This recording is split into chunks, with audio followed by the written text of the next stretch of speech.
मां भुवनेश्वर मंदिर में 7 दिवसीय भागवत कथा के समापन के दिन मां भगवती का विशाल जागरण का आयोजन किया गया। इस आयोजन में मुख्य अतिथि के रूप में अभिजीत सिंह सांगा, विधायक बिठूर का रामदास पूर्व प्रधान ने प्रेम भाव से उनका भव्य स्वागत किया। स्वागत में सैकड़ों लोगों ने भाग लिया। विधायक ने कहा कि धार्मिक कार्यों के लिए सभी वर्गों को हिस्सा लेना चाहिए।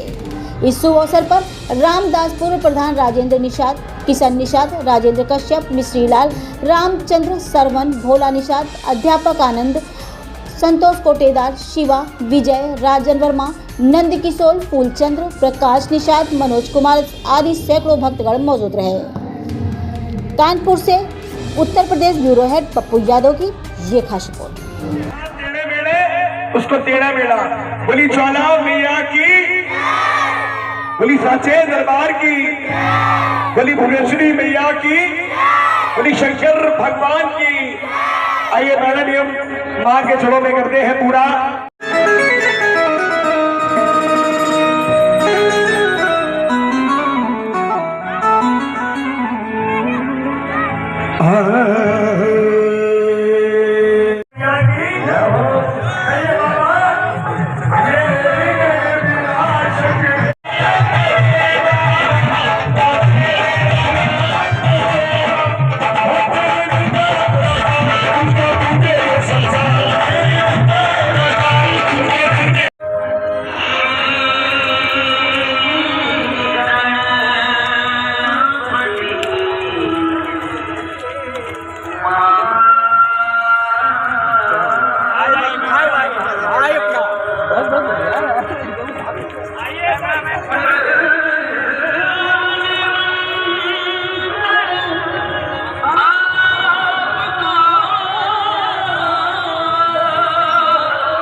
धार्मिक स्थान पर और इस पवित्र और धार्मिक कार्यक्रम में हार्दिक अभिनंदन करता हूँ, वंदन करता हूँ, नमन करता हूँ, स्वागत करता हूँ।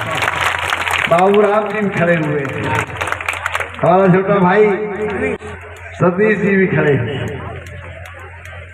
साथियों, प्रधान जी बहुत दिनों से इस मंदिर के निर्माण के लिए लगे हुए थे। पूरा प्रयास, पूरा प्रयत्न, अपना सर्वस्व अर्पित करके अनेकों संघर्षों से जूझते हुए उन्होंने इस मंदिर का निर्माण कराने का काम किया है। मैं इसके लिए उनको बधाई देता हूं कि एक तरफ देखिए हर मां जगदम्बा के चरणों को सादर नमन करता हूं। नव निर्मित ये जो मंदिर है दुर्गा जी का मंदिर है। भोले बाबा का भी पूरा परिवार विराजमान है, कुल देवी भी विराजमान है,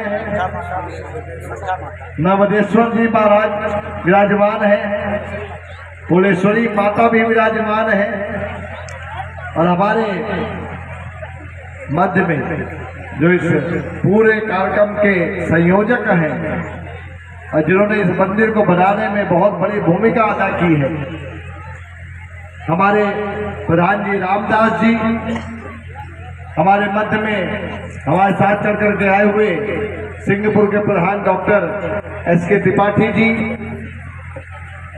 हमारे साथी। कार्यक्रम का एक संयोग होता है, समय होता है, नियति होती है। आज ये संयोग है, ये नियति है कि एक तरफ हमारे बैराज में मंदिर का निर्माण हो रहा है और हो चुका है, दूसरी तरफ अयोध्या में भी राम मंदिर का निर्माण हो रहा है।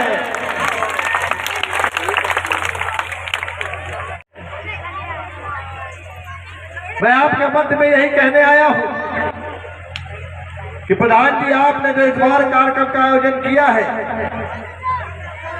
ये धार्मिक कार्यक्रम मैं अपने क्षेत्र में घूमता हूं, गंगा जी के किनारे से जमुना जी के किनारे तक अनेकों गांवों में जाने का मौका मिलता है। अनेकों धार्मिक कार्यक्रम होते हैं, कहीं पर रामलीला, कहीं पर रासलीला, कहीं अखंडमाल के पाठ, कहीं पर भोले बाबा के भंडारे, कहीं पर इसी तरह मां भगवती के जगराते। प्रभु की भक्ति के अनेकों रूप हैं। कुछ गांव तो ऐसे हैं जहां पर 200-200 वर्षों से रामलीला हो रही है। प्रधान जी, अब की बार आपने पहली बार इस कार्यक्रम का आयोजन यहाँ पर, तो सबसे पहले तुम्हारे माथे पे ठंडी पट्टी रखने का काम तुम्हारी माँ करती है। जब तुमको कोई दिक्कत और कोई कष्ट होता है तो सबसे पहले तुम्हारी माँ अपने जेवर गिरवी रख देने का काम करती है और तुम्हारे सम्मान को बचाने का काम करती है। तुम्हारी पढ़ाई के लिए अपनी जमीन भी बेच देने का काम करती है। तो मैं यही कहूंगा, आज इस कार्यक्रम में संकल्प लेकर के जाना, आज ये जागरण सुनना और घर जाकर के अपनी माँ को हमेशा ऐसा प्रयास करना कि हमेशा तुम्हारे कार्यों से तुमसे खुश बनी रहे, और वो अगर तुमसे खुश रहेगी तो तुम्हारी प्रगति और तरक्की को कोई रोक नहीं पाएगा। ये बात मैं कहना चाहता हूँ। आप सब लोग यहाँ उपस्थित हुए हैं, ये धार्मिक कार्यक्रम है और मैं बहुत देर बाधा नहीं बनना चाहता हूँ। आप सब लोग इसी तरीके से प्रधान जी के हाथों को मजबूत करिए। यहाँ पर धार्मिक कार्यक्रमों का इसी देवी, सबसे बड़ी देवी तो हमारे माँ के रूप में ये बैठी हुई है जो घर घर में विराजमान है।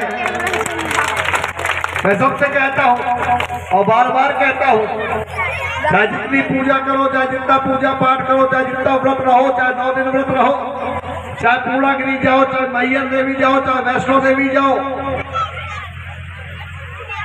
चाहे रोज जागरण करवाओ, लेकिन घर में जिसने तुमको जन्म देने का काम किया, जो तुम्हारी माँ बैठी है, वही सबसे बड़ी देवी है। उसका आशीर्वाद जरूर लेते रहना। अगर तुमने सभी काम कब किए और घर में लेकिन तुम्हारी माँ की अगर आंखों में आंसू है तो समझ लेना साथियों, ये पुण्य तुम्हारे काम आने वाले नहीं है। क्योंकि जब तुमको में, जिस घर में, जिस परिवार में ऐसे धार्मिक कार्यक्रमों का आयोजन होता है जहां पर इस तरह मां भगवती को पूजा जाता है, उस क्षेत्र की रक्षा का भार और उस क्षेत्र में सामाजिक समरसता का दायित्व मां भगवती स्वयं अपने कंधों पर उठा देती है और आपको, आपके गांव के लोगों को वो ताकत देने का काम मां भगवती करेंगी। ये मंदिर, मैं तो कहूंगा ये प्रांगण कानपुर में ऐतिहासिक कार्यक्रमों का आयोजन करवाने का काम करेगा। ये बात साथियों में कहना चाहता हूँ। आप लोगों के मध्य में प्रधान जी ने कहा था सड़क बनवा दीजिए, कार्यक्रम के पहले बनवा दीजिए। देश प्रदेश की खबरों को देखने के लिए हमारे न्यूज़ चैनल को लाइक, सब्सक्राइब और आज जागरूकता हो रहा है और पक्की सड़क पे आप लोग चल करके आज इस कार्यक्रम में उपस्थित होने का काम कर रहे हैं। ये तो अभी शुरुआत है, जहाँ देवी जी का आशीर्वाद है।